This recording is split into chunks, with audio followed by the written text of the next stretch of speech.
मांडताच येत नाही. मग गुंजन म्हणाली की मला आई व्हायचं नाही. मग तिची एक भूमिका तिनं मांडली. माझा पुनर्जन्म झाल्यानंतर मी लग्न करणार नाही.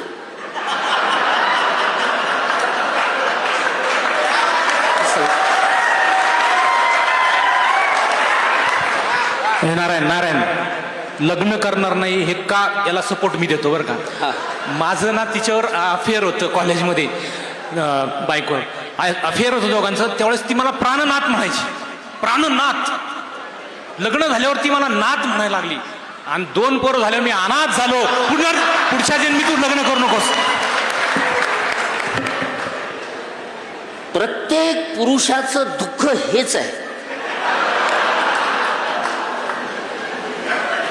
हे बघा, मी मनापासून प्रेम करणारा माणूस आहे आणि जी माणसं मनापासून प्रेम करतात त्यांचा इस्तू इजल्याशिवाय राहत नाही. इथं असे लई जण आहेत ज्याचा इस्तू इजलेला आहे, ज्याचे केंडे झालेले आहेत,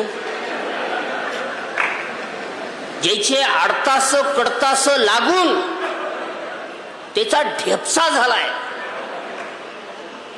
असे माणसं इथं आहेत आणि ती माणसं जिवंत आहेत. जी माणसं प्रेम करतात ताई ती माणसं जिवंत असतात असं माझं म्हणणं आहे. आणि जी माणसं प्रेम करत नाहीत अशा माणसांनी इथं राहू नये. हिमालयात जायचं, तिकडंच तपश्चर्या करायची, तुमचं इथं काम नाही. आणि मी हा निर्णय तुम्हाला का सांगितला की मी लग्न करणार नाही. इथं माता भगिनी उपस्थित आहेत. मी तुमच्याबद्दल एकही असं चुकीचं काहीच बोलणार नाही. पण मी माझे अनुभव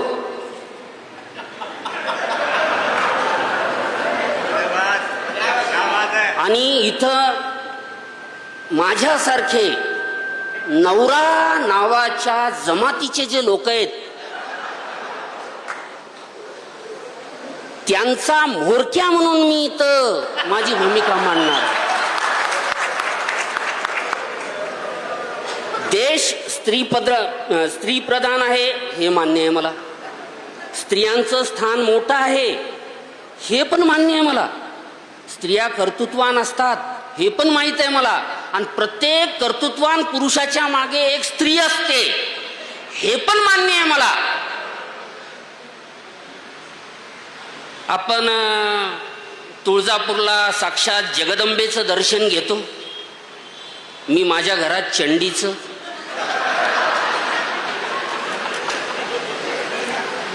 मी लहानपणी होतो ते जत्रेतून एक फोटो आणला होता चंडीचा. मुंडकीच मुंडकी,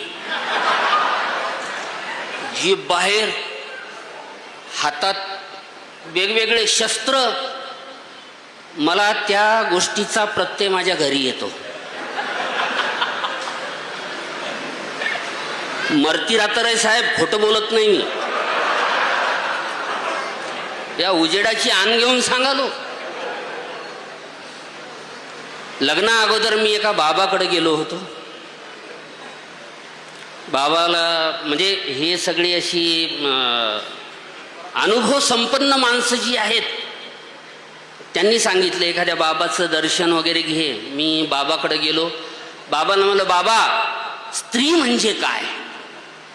बाबा म्हणे बेटा स्त्री म्हणजे शक्ती, स्त्री म्हणजे शक्ती. मी बाबाला म्हणलं बाबा पुरुष. बाबा म्हणे पुरुष म्हणजे सहनशक्ती.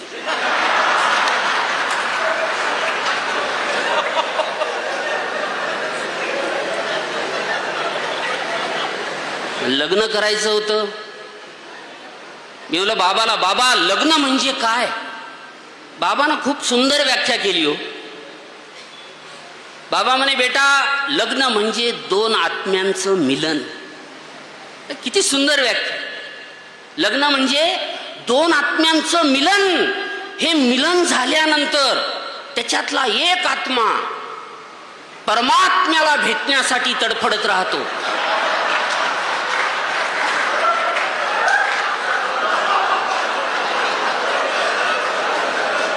खरं आहे का?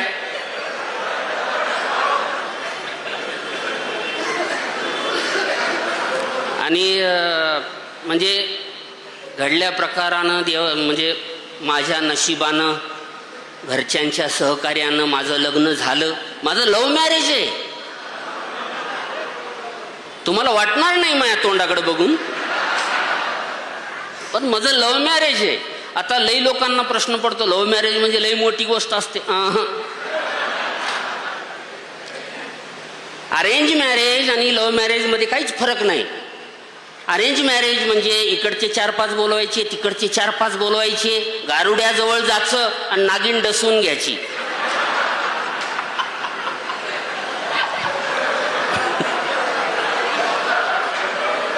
मी माझा अनुभव सांगतोय. आणि लव्ह मॅरेज म्हणजे आपण पुंगी घ्यायची,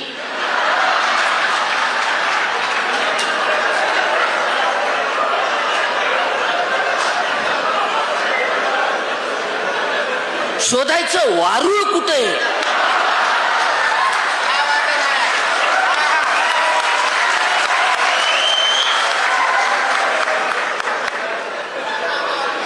वारूळ ढुंढायचं आणि जेव्हा ते दिसल वारुळाजवळ जायचं,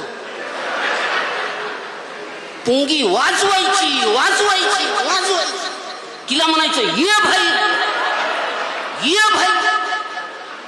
आणि जशी ती बाहेर आली मग म्हणायचं हा चाव. एवढं सोपं आहे. लग्नानंतर बाबाकडे परत गेलो मी म्हणलं बाबा, बायको धाकात नाही राहत. बाबा म्हणे काय? मी म्हणलं बायको कंट्रोल मध्ये नाही राहत. बाबा म्हणे येड्या, मै राहिली असती तर बाबा झालो असतो का?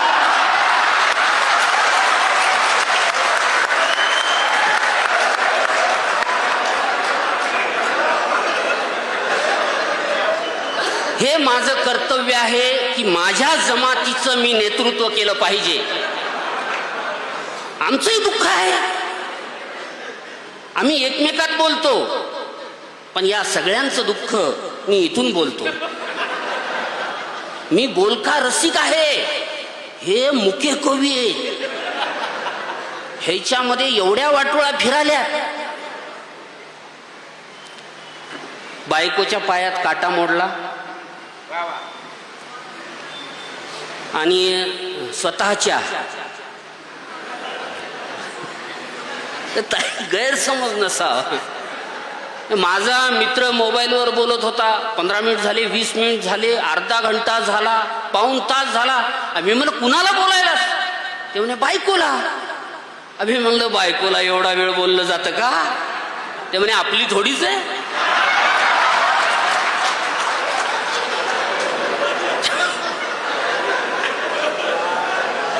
नाही, ह्या पण प्रजाती आपल्यामध्ये आहेत,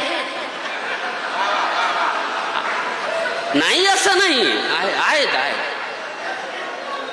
त्याच्यामुळं बायकोच्या पायात काटा मोडला आणि तो काटा मी काढला. त्याची ही कविता. पाया मंदी साला तोगा,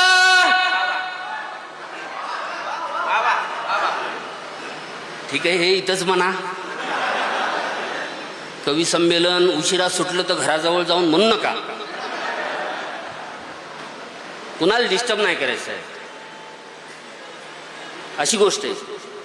पाया मंदी साल तोगा सखे बोराटीचा काटा, तू ह्या पायातली सल त्यात महानिमा वाटा. अर्धांगिनी वाटून घेतलं पाहिजे. आणि बोराटीचा काटा, तुम्हाला बोराटी म्हणजे बोरीचा काटा तुम्हाला सांगायची गरज नाही. पुण्याकडं मुंबईकडं सांगावं लागतं. म्हणजे गावरान बोरीचा काटा वाकडा असतो, सरकारी सरळ. काट्याचे प्रकार आहेत हो. सरकारी बोरीचा सरळ असतो, वाकडा नसतो. हेकळणीचा काटा, बाबळी, 2 प्रकारच्या बाबळीचा काटा. एक शाण्या बाबळीचा काटा, तो आपल्या नशिबाला येतो. आणि गुलाबाचा काटा, काही काही माणसामध्ये काटा असतो, तो ओळखता आला पाहिजे आणि काढता आला पाहिजे. म्हणून पाया मंदी चालतो ग सखे बोराटीचा काटा, तू ह्या पायातली सल त्यात महानिमा वाटा. पाय नाजूक साजूक, सुरुवातीला वाटतं असं, नव्याचे 9 दिवस असतात, नंतर दगडाचे होतात. पाय नाजूक साजूक राणी कापसाच्या वाणी, तू ह्या पायाला भुलली बघ काट्याची गाणी. काट्यानेच काटा काढू, म्हणजे पहिलं काय सुया वगैरे घेऊन हे नव्हतं, असं डॉक्टर बी नव्हते. लाचकन असायचं एक, ते नसेल तर मग काट्यानं काटा काढला जायचा. राजकीय क्षेत्रामध्ये काट्यानं काटा काढला जातो, सगळ्याच क्षेत्रात काट्यानं काटा काढला जातो. म्हणून काट्यानेच काटा काढू, जरा होईल ग इज्जा, राणी काट्याला मी देतो बघ काट्यानेच सजा. अशी लंगडू नकोस, काटा मोडल्यावर माणूस लंगडत ना.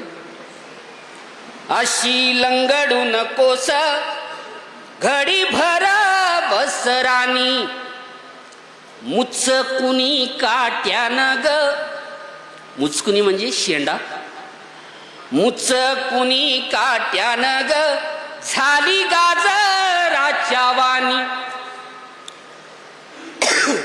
तू हा मखमाली पाय, बघा, तू हा मखमाली पाय मांडीवर ठेव जरा. काटा काढण्याची पद्धत आहे, मी असा काढलेला आहे, तुमच्या पद्धती वेगवेगळ्या असू शकतात. तू हा मखमाली पाय मांडीवर ठेव जरा, थुक्का लावतो बोटानं पाय करतो साजरा. पहिलं थुक्का लावून बघायची काटा कुठं मोडलेला आहे. आता काटा मोडायचा चान्सच नाही, कारण माणसाचे पाय आता वुडलँडचे झालेले आहेत, पॅरागॉनचे झालेले आहेत, वेगवेगळे झालेले आहेत. तू हा मखमली पाय मांडीवर ठेव जरा, थुक्का लावतो बोटानं पाय करतो साजरा. नको आईचा गजर, आई तुही राणा मंदी. ह्याला असंच ठेवा भया, त्याला हातच नका लावू.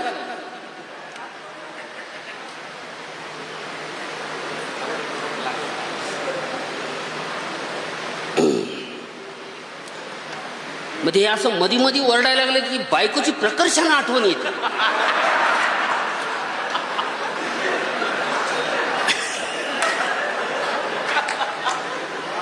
आणि भीतीदायक गोष्टीची आठवण आल्यावर माणूस सैरभैर होतो. तुम्ही बघा एखाद्या वेळेस, म्हणजे तुम्हाला दूरचा प्रवास करायचा आहे, अर्धी रात्र झालेली आहे, फक्त फोटो बघायचा, झोप लगेच उडून जाते. बघा, तू हा मखमाली पाय मांडीवर ठेव जरा, थुक्का लावतो बोटानं पाय करतो साजरा. नको आईचा गजर, आई तुही माहेरात. काटा काढताना आई गो मेले, अरे बापरे, मला वाटलं जाती काय. पण आपल्यासारखं दळभद्री नशीब नाही कुणाचं, होत नाही असं. नको आईचा गजर आई तुही माहेरात, बये शेजारी पाजारी येगळच बघतात. बघ निघाला ग काटा धरतळ हातामंदी. बंद करायला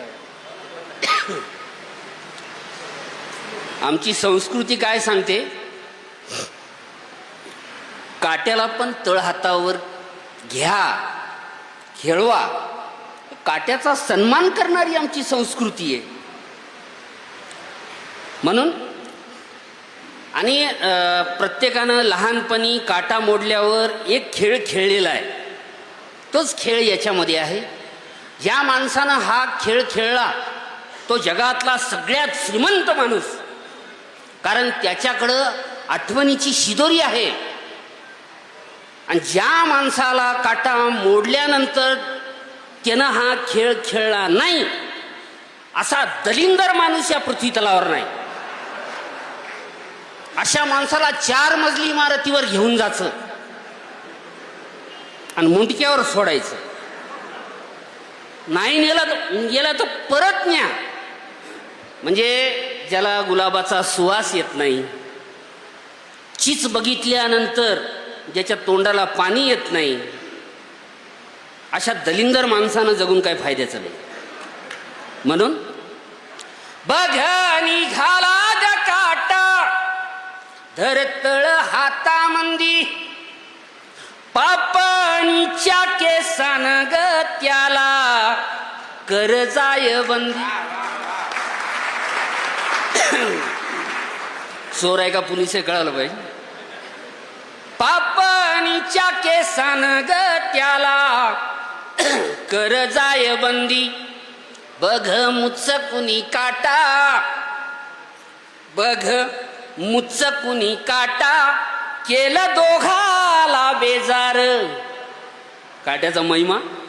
बघ मुचकुनी काटा केलं दोघाला बेजार. रोज मोडावेत तुला,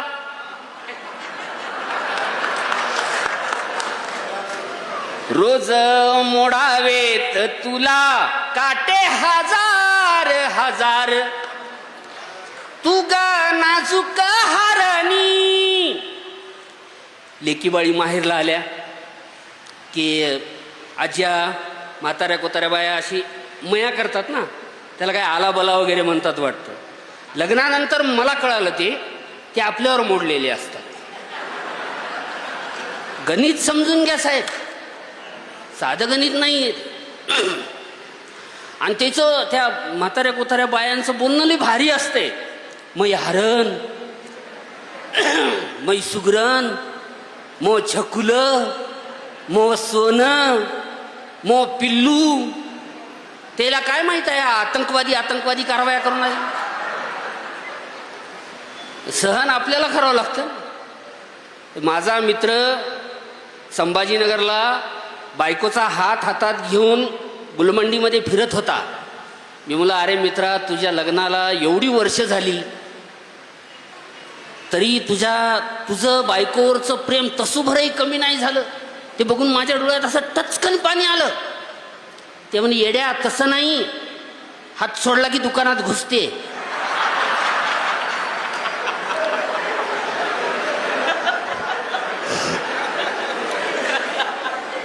अनुभवाची शिदोरी लय मोठी आहे. त्या दिवशी मला कळालं, लग्ना अगोदर हातात हात घेऊन फिरणं म्हणजे प्रेम, आणि लग्नानंतर बायकोचा हात हातात घेऊन फिरणं म्हणजे आत्मसुरक्षा. पाकीट सांभाळलं पाहिजे. म्हणून तू गा नाजूक हारणी देतो बिब्याचा फणका. काटा काढल्यानंतर पाणी वगैरे होऊ नये, जखम होऊ नये म्हणून बिब्याचा फणका दिला जातो. तू गा नाजूक हारणी देतो बिब्याचा फणका. दृष्ट लागणार नाही नाही खुरुपाचा धोका. आणि शेवट आहे जरा जपून चालावं, जरा जपून चालावं, बऱ्यानं सतात वाटा, जरा जपून चालावं, बऱ्यानं सतात वाटा. वाटा का बऱ्या नाहीयेत? कारण भाऊ, दादा, भैया, भाई हे मायेचे, आधाराचे शब्द होते, जिव्हाळ्याचे शब्द होते. आज भाऊ दहशतीत बदलला, भैया दहशतीत बदलला, दादा दहशतीत बदलला.